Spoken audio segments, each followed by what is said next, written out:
कहानी की शुरुआत में हम क्रिस्टीन नाम की एक औरत को देखते हैं जिसकी उम्र 40 साल है। जब वो सुबह उठती है तब वो अपने बगल में एक अजनबी आदमी को सोता हुआ देखती है। क्रिस्टीन को कुछ भी समझ में नहीं आता कि आखिर वो कहाँ है और ये आदमी कौन है। वो डर और उलझन में बाथरूम में जाती है और आईने में खुद को देखती है, लेकिन अपना चेहरा देखकर वो घबरा जाती है। वो खुद को पहचान नहीं पाती। उसे वहाँ अपनी और उस अजनबी आदमी के साथ में कई सारी तस्वीरें दिखती हैं, जिन्हें देखकर क्रिस्टीन हैरान रह जाती है। जब वो बाथरूम से बाहर आती है तब तक वो आदमी जाग चुका होता है। क्रिस्टीन उससे उसका नाम पूछती है। वो आदमी अपना नाम बेन बताता है। वो कहता है कि तुम मेरी पत्नी हो और हमारी शादी 14 साल पहले हुई है। बेन उसे बताता है कि क्रिस्टीन 10 साल पहले तुम्हारा एक कार एक्सीडेंट हुआ था, जिससे तुम्हारे दिमाग में चोट पहुंची और तुम्हें एमनीजिया नाम की बीमारी हो गई, जिसमें इंसान की याददाश्त चली जाती है। वो कहता है कि तुम जिस दिन जो कुछ भी करती हो वो तुम्हें सिर्फ उसी दिन याद रहता है, लेकिन जब तुम रात को सोकर सुबह उठती हो तो तुम सब कुछ भूल चुकी होती हो। तुम्हें लगता है कि तुम्हारी उम्र 20 साल है क्योंकि तुम 20 साल पीछे चली गई हो और पिछले 20 सालों में क्या हुआ इसका तुम्हें कोई अंदाजा नहीं होता। हर सुबह तुम्हारे लिए नई शुरुआत होती है। बेन कहता है, हर दिन मुझे तुम्हें सब कुछ फिर से समझाना पड़ता है क्योंकि आज जो भी बातें मैं बताऊंगा वो कल सुबह तुम्हें याद नहीं रहेंगी। बेन उसे बहुत सी चीजों के बारे में बताता है, घर का सामान, क्रिस्टीन का रोज का रूटीन और वो खाली समय में क्या करती है। पर क्रिस्टीन अब भी हैरान और परेशान होती है। बेन उसे कहता है कि चिंता मत करो, सब कुछ ठीक हो जाएगा। फिर बेन तैयार होकर ऑफिस चला जाता है। इसके थोड़ी देर बाद क्रिस्टीन के पास एक कॉल आता है। वो कॉल उठाती है और दूसरी तरफ एक डॉक्टर होता है। वो कहता है कि मैं तुम्हारा इलाज कर रहा हूँ ताकि तुम्हारी याददाश्त वापस आ सके, लेकिन क्रिस्टीन को उसकी कोई बात याद नहीं होती। डॉक्टर बताता है कि तुम्हारे घर की अलमारी में एक कैमरा रखा है जिसमें तुम हर दिन रात को अपनी बातें रिकॉर्ड करती हो ताकि अगली सुबह उन्हें देखकर तुम्हें कुछ याद आ सके। डॉक्टर कहता है, मैं हर सुबह तुम्हें फोन करके याद दिलाता हूँ कि तुम कैमरे की रिकॉर्डिंग जरूर देखो। और डॉक्टर क्रिस्टीन से कहता है कि कैमरा बेन से छुपाकर अलमारी में अच्छे से रखना, किसी भी हाल में कैमरा बेन के हाथ नहीं लगना चाहिए। इसके बाद क्रिस्टीन उस कैमरे में रिकॉर्ड किया हुआ वीडियो देखती है। उस वीडियो में वो खुद कहती है, आज रात जब मैं सोऊंगी तब मेरा दिमाग आज की सारी बातें मिटा देगा और कल सुबह मैं फिर से वैसे ही जागूंगी जैसे आज मैं जागी थी। असल में इस डॉक्टर ने क्रिस्टीन का इलाज 2 हफ्ते पहले शुरू किया था और उसे वीडियो रिकॉर्डिंग के लिए कैमरा दिया था। डॉक्टर ने बताया था कि पुलिस ने तुम्हें एक एयरपोर्ट के पास एक होटल के बाहर घायल हालत में पाया था और किसी ने तुम्हारे सर पर हमला किया था। इसी वजह से तुम्हारी याददाश्त चली गई थी। क्रिस्टीन ये सुनकर हैरान रह जाती है। वो डॉक्टर से पूछती है, मुझे कौन मारना चाहता था? इस पर डॉक्टर कहता है, ये बात मुझे भी नहीं पता है और पुलिस को भी कोई सबूत नहीं मिला। क्रिस्टीन सोचती है, बेन ने तो कहा था कि मेरा एक्सीडेंट हुआ था, तो क्या उसने मुझसे कुछ छुपाया है? क्रिस्टीन और डॉक्टर दोनों को लगता है शायद बेन ने क्रिस्टीन को सच्चाई ना बताकर उसे मानसिक रूप से परेशान होने से बचाने की कोशिश की है। क्रिस्टीन अब बेन पर भरोसा नहीं कर पा रही थी। वो सोचती है कि बेन ने उससे और भी कई बातें छुपाई होंगी। ऐसे ही रोज क्रिस्टीन का इलाज भी चल रहा होता है और वो बेन को बिना बताए रोज अपने कैमरे में नई जानकारी रिकॉर्ड करती है और उसे छुपा कर रख देती है। एक सुबह जब वो उठती है, डॉक्टर उसे कॉल करके कैमरे के बारे में बताता है। जैसे ही क्रिस्टीन वीडियो देखती है, उसे कैमरे में रिकॉर्ड की गई बहुत सी बातें याद आ जाती हैं। एक दिन डॉक्टर उसे उस जगह पर ले जाता है जहां क्रिस्टीन को 10 साल पहले घायल हालत में पुलिस ने पाया था, ताकि शायद क्रिस्टीन को कुछ याद आ जाए। आखिर कौन उसे मारना चाहता था? उसी जगह एक आदमी जिसने क्रिस्टीन को सबसे पहले उस रात घायल हालत में देखा था। वो बताता है कि जब उसने क्रिस्टीन को देखा था तब उसने कोई कपड़े नहीं पहने थे और उसने अपने शरीर को चादर से ढक रखा था। इससे उन्हें समझ में आता है कि क्रिस्टीन उस दिन होटल में थी। डॉक्टर को लगता है कि क्रिस्टीन उस दिन या तो बेन के साथ होटल में थी या किसी और आदमी के साथ। पर क्रिस्टीन कहती है, मैं अपने पति को धोखा नहीं दे सकती। मगर अब भी क्रिस्टीन को याद नहीं आता कि उस दिन उसके साथ क्या हुआ था। इसलिए डॉक्टर उसे हॉस्पिटल ले जाते हैं और एक मशीन के अंदर उसे ले जाया जाता है जहां उसे कुछ तस्वीरें दिखाई जाती हैं। एक लड़की की तस्वीर देखकर क्रिस्टीन को कुछ याद आने लगता है। डॉक्टर उसे मशीन से बाहर निकालते हैं और उस लड़की के बारे में पूछते हैं। क्रिस्टीन को याद आता है कि उस लड़की के बाल लाल रंग के थे और उसका नाम क्लेयर था, जो उसकी बचपन की दोस्त थी।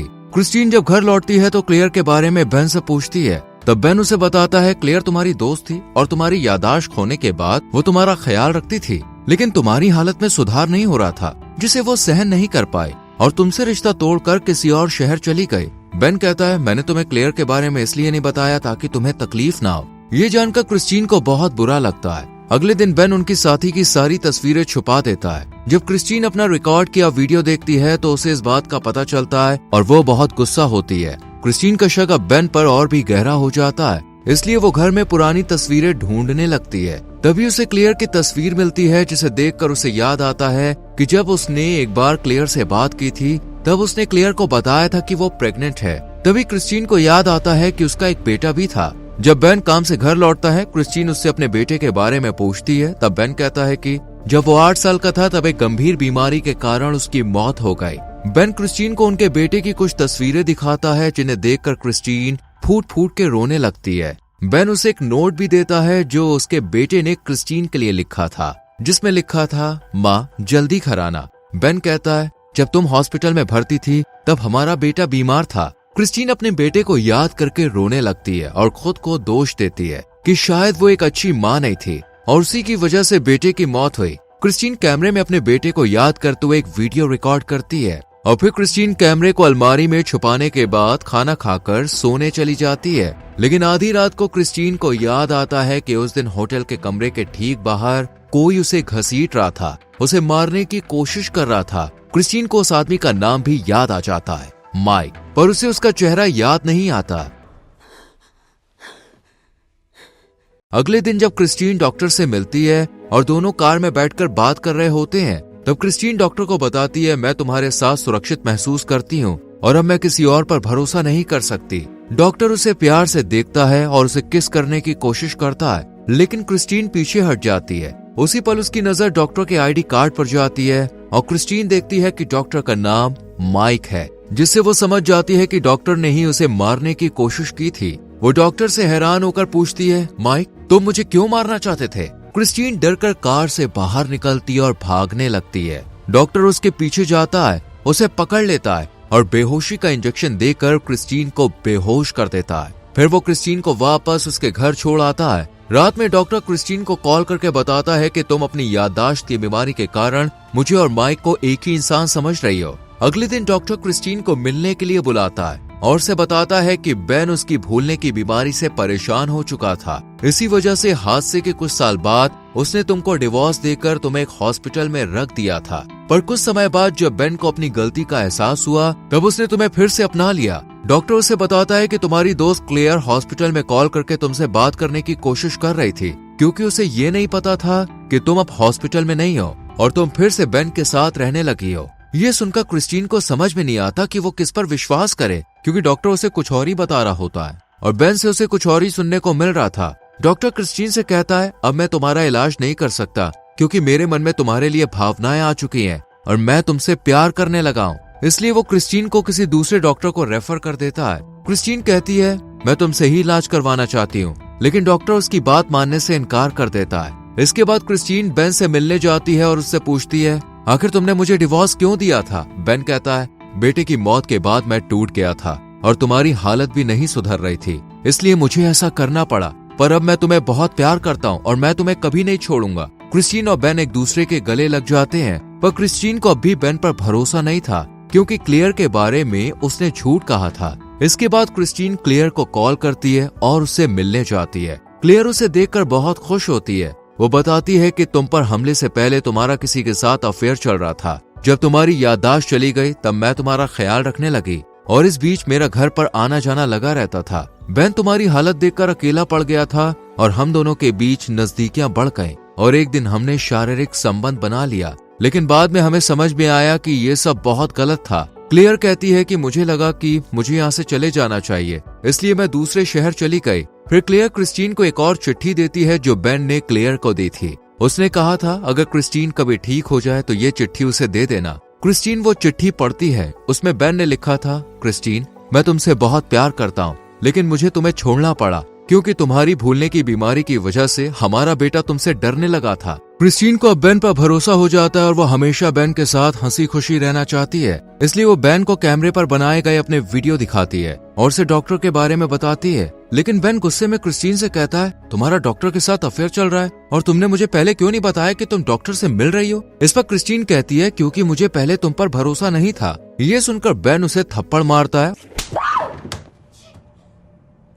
और घर से बाहर निकल जाता है। तब क्रिस्टीन क्लेयर को कॉल करके बताती है कि जब मैंने बेन को सब कुछ बताया तो उसने मुझे थप्पड़ मारा। ये सुनकर क्लेयर को भरोसा नहीं होता। वो कहती है, रुको मैं बेन से बात करती हूँ। कुछ देर बाद जब क्लेयर बेन से बात करने के बाद क्रिस्टीन को कॉल करती है तो वो बताती है कि बेन का दावा है कि उसने कई सालों से तुम्हें नहीं देखा है। क्लेयर क्रिस्टीन से कहती है, बताओ जिसके साथ तुम रह रही हो वो कैसा दिखता है। क्रिस्टीन उसे अच्छे से बताती है। तब क्लेयर उसे बताती है कि जिसके साथ तुम रह रही हो वो बेन नहीं है। ये सुनकर क्रिस्टीन के होश उड़ जाते हैं और वो वहाँ से भागने की कोशिश करती है, लेकिन जब वो घर से निकलती है तभी बेन उसे पकड़कर बेहोशी का इंजेक्शन लगा देता है। अगली सुबह क्रिस्टीन फिर से बिना किसी यादों के जागती है, लेकिन उसे कैमरा मिल जाता है और वो कल का आखिरी वीडियो देखती है, क्योंकि बाकी वीडियो बेन ने डिलीट कर दिए थे, जिसमें वो कह रही थी कि वो बेन से प्यार करती है और उसके साथ अपना जीवन बिताना चाहती है। तभी बेन क्रिस्टीन को कॉल कर बताता है और उसे सामान पैक करने के लिए कहता है, क्योंकि वो उसे घुमाने ले जाने वाला है। फिर बेन डॉक्टर से मिलने जाता है और उसे धमकी देता है कि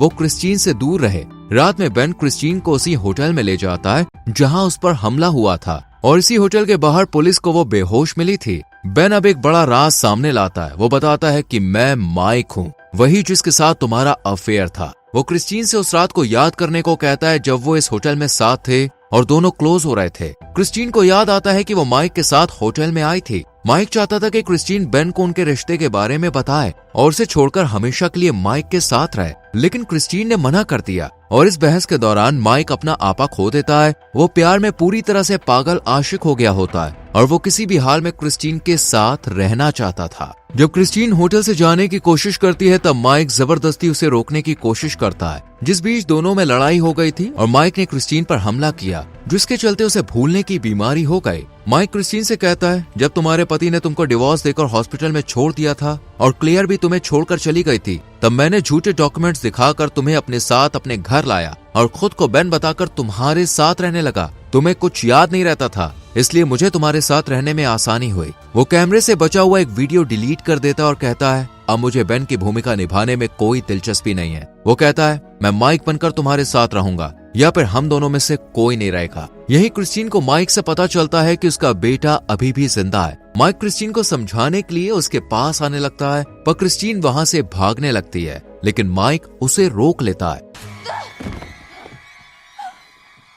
दोनों के बीच जबरदस्त लड़ाई शुरू हो जाती है। दोनों एक दूसरे पर हमला करते हैं। क्रिस्टीन माइक को घायल करके भाग निकलती है और होटल का फायर अलार्म बजा देती है। वो जल्दी से होटल के बाहर आकर कैमरे में सब कुछ रिकॉर्ड करने लगती है। कुछ ही देर में एम्बुलेंस आती है और क्रिस्टीन को हॉस्पिटल ले जाया जाता है। कुछ समय के बाद क्रिस्टीन अस्पताल के बिस्तर पर जागती है। डॉक्टर उससे मिलने आता है और बताता है कि तुम्हारे कैमरे के रिकॉर्ड वीडियो को देखकर माइक को पुलिस ने गिरफ्तार कर लिया है। वो कहता है कि कोई तुमसे मिलने आया और शायद उसके आने से तुम्हारी यादें लौट सकती हैं। डॉक्टर कमरे से बाहर चला जाता है और असली बेन, जो क्रिस्टीन का पति है, उसके पास आता है। वो कहता है, अगर मुझे पता होता कि तुम मुसीबत में हो तो मैं तुम्हें छोड़कर कभी नहीं जाता। वो क्रिस्टीन से माफी मांगता है, पर क्रिस्टीन उसे पहचान नहीं पाती। लेकिन जब वो उसे उनके बेटे के बारे में बताता है तब क्रिस्टीन को धीरे धीरे सब कुछ याद आने लगता है। बेन अपने बेटे को लेकर आता है, जिसे देखकर क्रिस्टीन की यादें ताजा हो जाती हैं। दोनों इतने सालों बाद मिलकर भावुक हो जाते हैं। क्रिस्टीन बेन और अपने बेटे को देखकर बहुत खुश होती है।